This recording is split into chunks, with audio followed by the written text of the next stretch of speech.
Abatuye mu turere twa Huye, Nyaruguru, Gisagara na Nyanza mu ntara y'Amajyepfo baravuga ko bashingiye kuho bavuye naho bageze ubu batabona icyo bagororera Paul Kagame wabarandase mu myaka 30 ishize akabageza aheza batari barigeze mu myaka yabanje.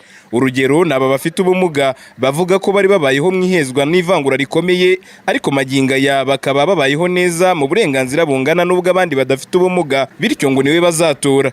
Kera abafite ubumuga nago bahabwaga agaciro, mbere nago nabashaga kuba nakwishima nk'abandi kuko nabonaga nafite ubuzima nk'ubw'abandi bantu, ariko ahaziye yadufashije kwibonamo ubumuntu, kwibonamo ko dufite imbaraga, dufite icyerekezo natwe twagira byinshi tugeraho, dufite kuzamuhesha agaciro natwe tukamwereka ko ibyo yakoze ataruhiye ubusa nk'umubyeyi wacu twese hamwe nk'abanyarwanda. Yego ibibazo ntibijya bibura, ariko mbona ubuyobozi bugerageza kutwitaho uko bushoboye.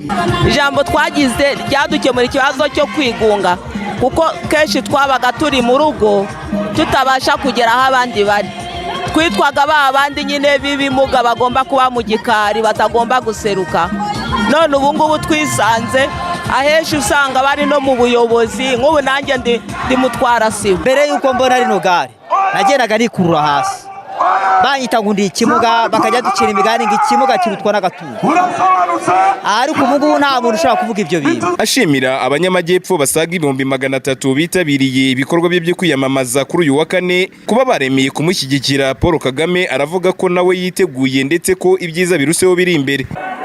Gutora FPR rero n'umukandida wayo nicyo bivuze, ni ukuvuga ngo ayo mateka mabi ntagasubire. Iyo politiki rero yamaze kugira uruhande, ikaba politiki yo kubaka ubumwe bw'abanyagihugu, bw'abanyarwanda, ndetse tukakira n'abava ahandi aho ariho hose neza. Amajyambere yubakirwaho nayo arihuta,